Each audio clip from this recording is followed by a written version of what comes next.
asalaamaaleykum mbokki Ngekoox maa ngi leen di nuyu di leen sant di leen gërëm man Kébé Diagne di dellu siwaat ci seen 4e numéro chronique bi nga xam ne dinañ leen koy jox alxames bu jot ci yoor ci commune Ngekoox bii yoon nag ñu ngi tàmbalee ci marché dimanche bi muy marché hebdomadaire bi nga xam ne chaque dimanche lañ koy amal muy marché boo xam ne tamit am na fi ci jamono bi nga xam ne ci la Abou Ndiaye di nekk maire de la commune de Ngekoox muy marché boo xam 96 ba fi ñu toll chaque dimanche ñu amal ko sur la voie sur le domaine public national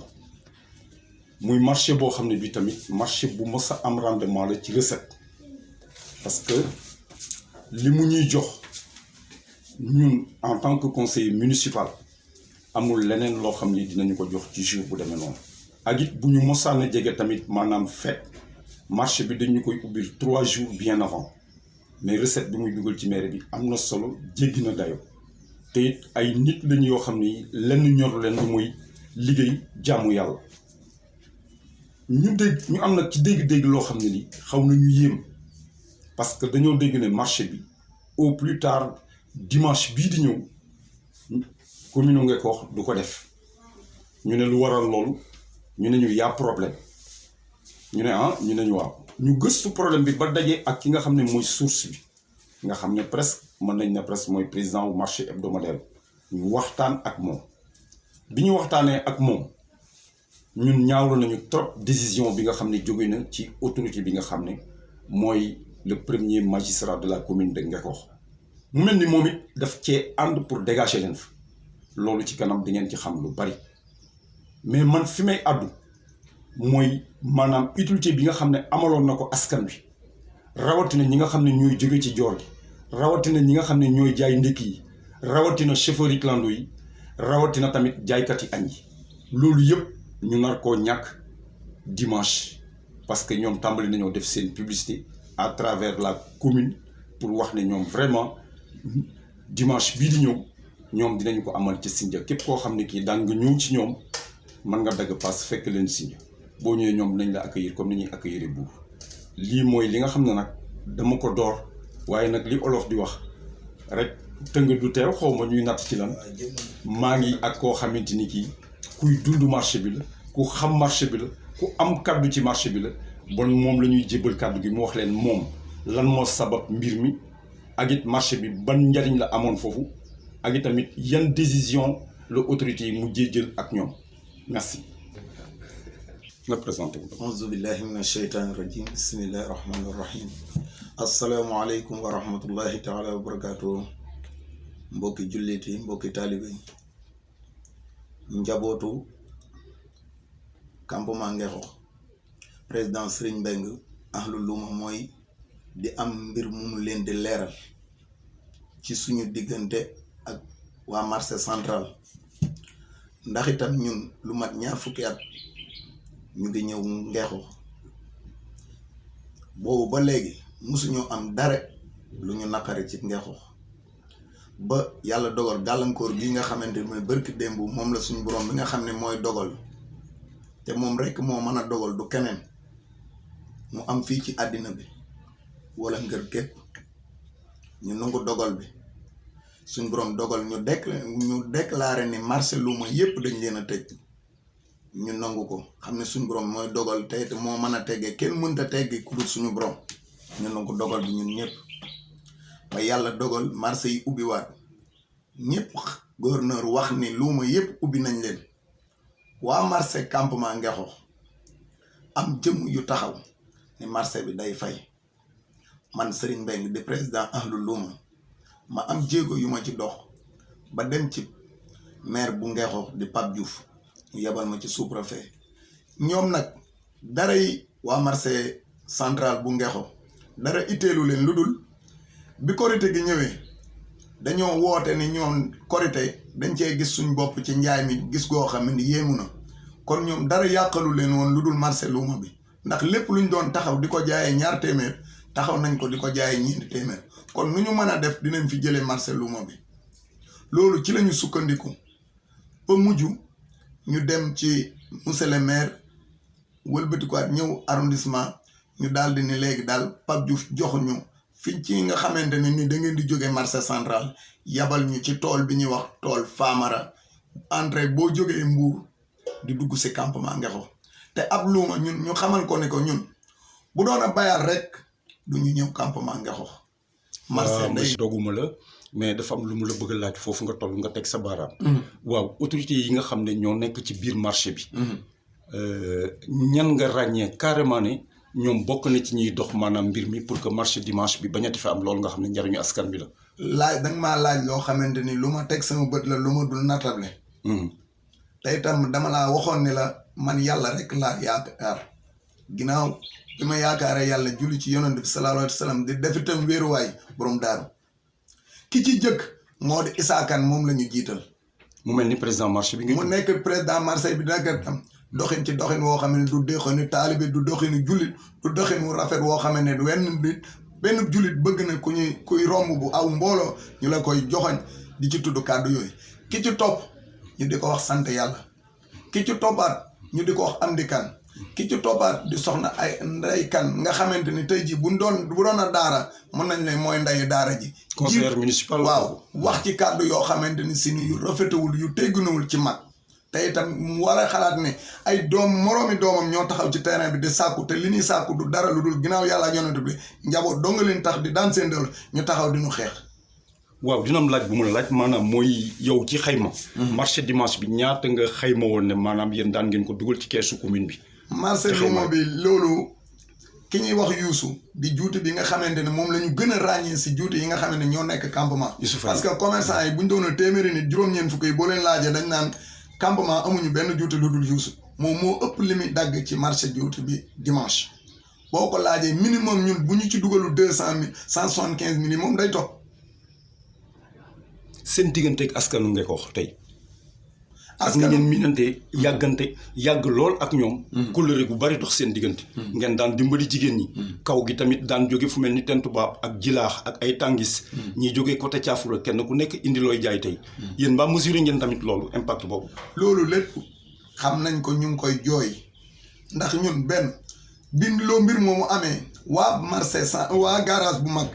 dañoo jooy garage Kalandoo ñun ahlu luma dañ leen di delloo njukkal. waxuma nag président bi chauffeur sa fa nekk di dawal laa wax ñun ahlu luma ñu ngi leen di delloo njukkal ndax xam nañu ne day bu fekkente ne bisub keroog maanaam mbir mi ci seen loxo lañ nekk bisub keroog la ñuy commencé waat di jaay waaye nag ñu ngi leen di ñaanal waa ñoom garage Kalandoo ñu ngi leen di beral sunu ñaanu bopp ñun ahlu luma képp koo xamante ni yaa ngi ci yoroon alali jàmbur di ko dawal yàlla na leen yàlla jox seen alali bopp ku ci yoroon itam yëfi say oto di ko dawal yàlla na ko borom bi yokku te itam. kàddu gu mujj. sama kàddu gu mujj nag moo di biñ ñu xeexee yóbbu nu loolu ñun bàyyi dañu nuy duñu xuloo duñu xeex yëkkati dara ñoruñu lu dul liggéey ñu dem dëkk bu ñuy wax Touba Sindia ñu dem biñ demee ñu fekk fa maire bu Sindia di Thierno Ndiaye mu dalal ñu ak ku ñuy wax Mafal. man président ma dem waxtaan ak ñoom ñu déggoo ci kaw kàddu anam li ñu doon jooy campement Ngexo mën na la ñoom ñoo feral suñuy rangooñ ubbil nañu suñu bunt wooto na nañu bi nu waxtaan nañu ba déggoo ci kaw kàddu ñoom ñëpp ñun nag képp koo xamante ni yaa ngi doonoon jaaykat di jógee Njaga Ñaaw Gànjaay Ngeeñeen di jóge Caajaay ñun ñëpp xamal nañ leen ni dimanche incha allah rabbi ci kàttanu yàlla nañ ko fekke woo nañu Sénégal gépp lépp loo xamante ne doon na am marché dimanche campement Ngexo yóbbu nañu ko Sindia woo nañu Sénégal gépp bàyyinu góor bàyyinu jigéen lépp loo xamante ne nit a ngi koy itewoo ci ay toolam wala këram wala jigéen itewoo ko boo ñëwee Sindia di nga nu fa fekk dinañ la dalal te dem ni nga ko bëggee dinañ ci anam mu gën a rafet dinañ la ko ni ci yaaye bu soobee yàlla membre chronique bi dinañ fa doxantu dimanche seet si leen foofu ngeen dal. bu ko defee ñu nuyonte ak yéen. waaw ginnaaw bi ñu dégloo Mbengue mi nga xam ne moom mooy dund ak marché dimanche bi. ci leeral yi mu ñu indi li ma ciy yokkaat rek lu tuuti mooy marché bi wax naa leen sànq ne 96 la fi nekk bi ngay wax amee commune marché hebdomadaire bi mu ngi fi donc bon wax naa leen importance bi mu am ci recette yi mais kaddu premier magistrat wu commune Ngexo bi moom mooy kaddu goo xam ne gi dafa politique ba pare teguwul fen parce que ñi koy sant mbir moom kenn ku ci nekk. c'est sûr que cantine ba nga yor fayul sax 5000 francs par mois comme location suuf ñoom fayuñu ko donc cantine yi fa Abou Ndiaye bàyyi woon tey moo fa nekk à 6500 tey foofu sànq dama la préciser ne la lii jógee ci recette ci ñi nga xam ne ñoo nekk ci marché dimanche bi amul keneen ku ko fay génn ci ay recette li nga xam ne ñooy dund tamit ci seen ginnaaw ci wàllu ñu nekk ci restaurant yi wax naa la ko ak ci wàllu ñuy jaay café ak kaw gi nga xam ne ñoom dañuy ñëw chaque luuma indi seen produit jaay bu ñuy dem tamit jëndaat li nga xam ne moom moo leen soxal donc man personnellement ànduma ci décision arbitraire bi nga xam ne moom la ñu teg ñii li ma ànd mooy que marché bi continuer nekk fi concurrence libre la domaine bi domaine public national la kenn moom ko parce que kenn du ko hérité ak dañ ci am droit ñoom ay sénégalais lañ te le domaine est public li may wax nag moom mooy Thierno Diagne am na vision parce que gis na ne moom recette bii nekkoon nga wax man tamit man Sindia amal na ma njëriñ ba nu ñëw man mu recevoir leen loolu laa am ci lu may yokk ci mbir mi li ci topp ma ñëw nag dugg ci waxtaan bi toujours dellu siwaat ci wàllu autoroute bi toujours autoroute bi nga xam ne njombe lu ne ci affaire suuf foofu la amee tey dañu fa defaat yeneen constat dañu fa dem gis fa benn clôture bu mag ci li ñu am ci suñuy investigation un ministre de la république moom moo ko fa am digganteem ak grillage bi emprise bi matul sax 5 mètres kii di maire commune bi xam na bu baax ki may wax te c'est un ministre alpulaar très fort même dans le régime actuel moom déjà bradage bi mën nañ ne ci moom la tàmbale fan yële passé doon ngeen dégg may annoncé ci affaire Mama Sow toog nañu maag moom waxtaan nañu remettre na ma kayit yi mu yor yëpp mu ngeeg man mais li ma am ci wax ci loolu mooy naar bi jënd mbir moom ñu di ko wax Ali li mu jënd dara baaxu ci parce que kii source bi mu amee terrain bi moo dëgër source bi weesuwul bàyyi xel yi moo ko jaay suuf sa mu ñëw Abou Ndiaye defal ko papier depuis 2010 mu ngi ak plan cadastral am investir si ay mango gas teen def ci am benn bâtiment bu ndaw bu ci nekk digganteem ak kii bi ça fait 250 mètres bon ça n'a rien à voir ak emprise bi te la nga xam ne moom la ñu jëlee affaire bi bradé ko sànq waxoon naa leen ko keroog ci suma chronique yi mujj man leen bés bu ma leen yëkkatilee somi xaalis yooyu